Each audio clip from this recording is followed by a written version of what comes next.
Our story today is called A Love Letter to Our Planet, Thank You, Earth by April Pulley, Sayre.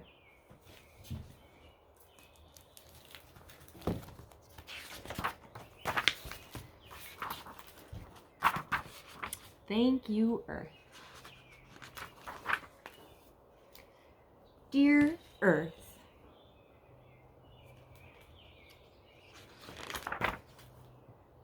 thank you for water and those that float, for slippery seaweed and stone.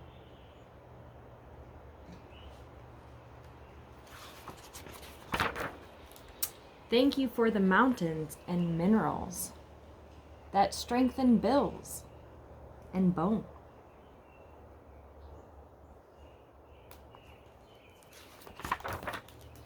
Thank you for air, even fishy whale breath. Thank you for colors and coastlines and beach.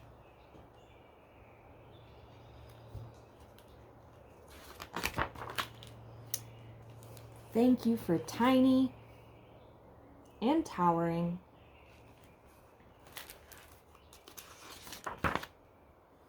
for trees and vines that reach.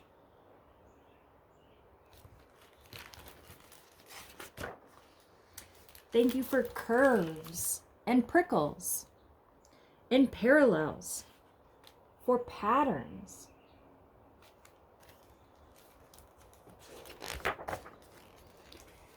All shapes that repeat.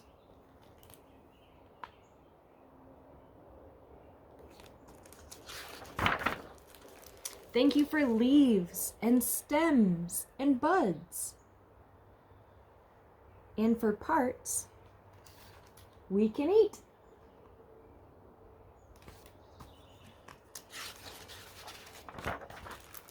Thank you for sounds and storms and seasons, for struggles and pale in-betweens.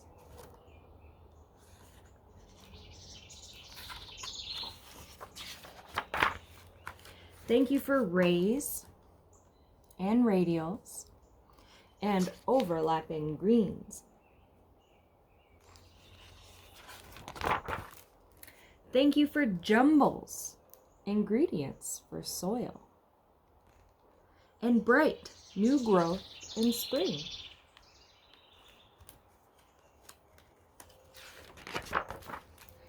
Thank you for those that crawl. Yes, all, even those that sting.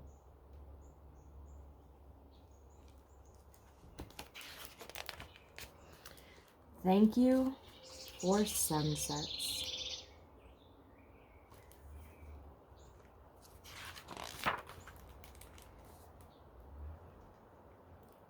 For sky room for birds. For edges eyes can roam.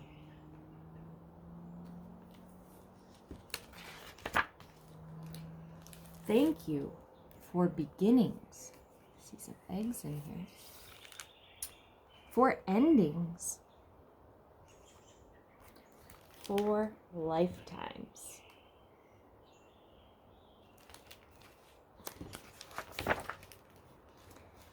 Thank you for being our home.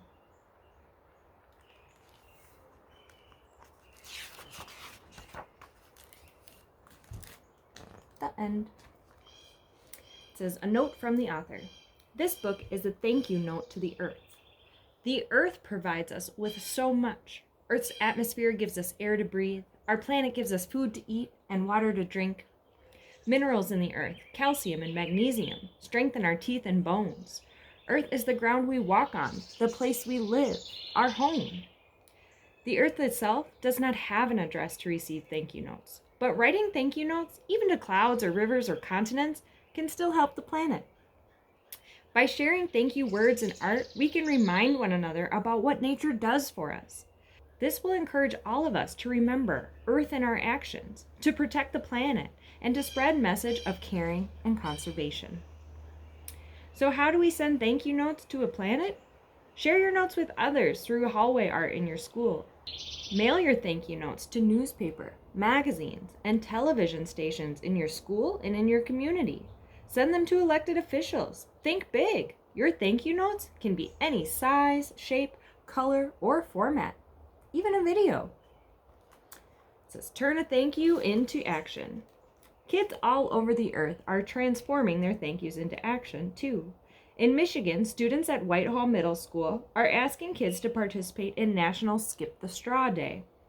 They are asking schools not to use straws. They are asking kids, when they go to restaurants, to request that the waiter not automatically bring straws to the table.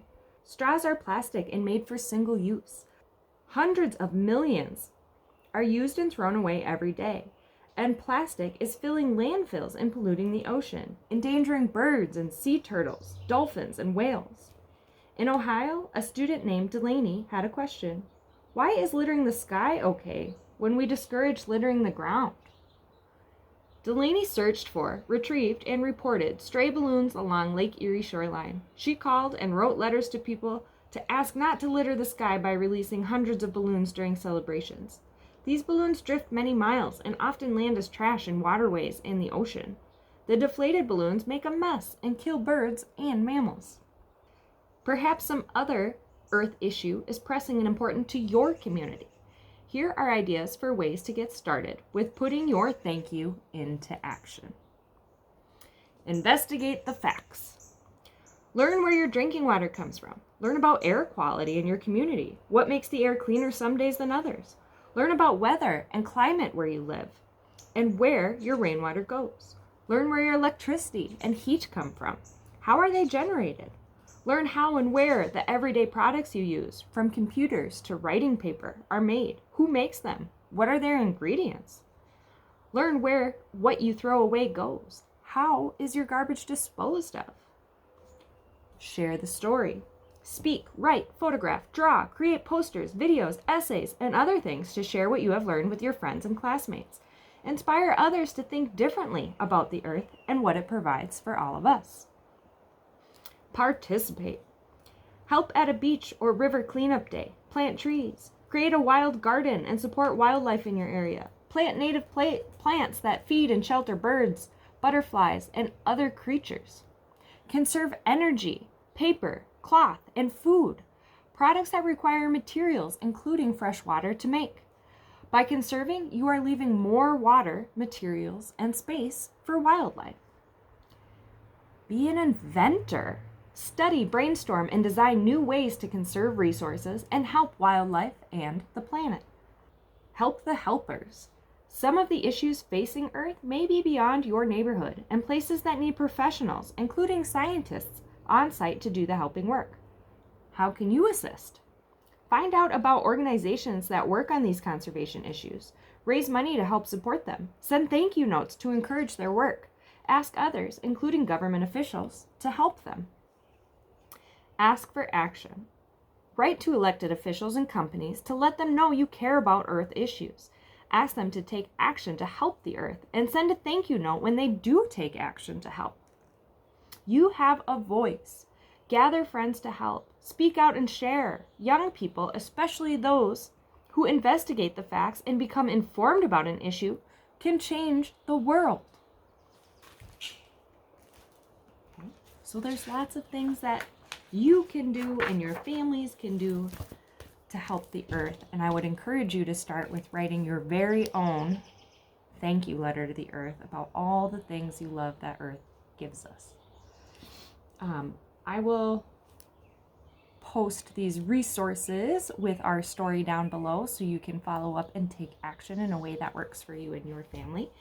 And we hope to see you again soon for another story time. Bye-bye.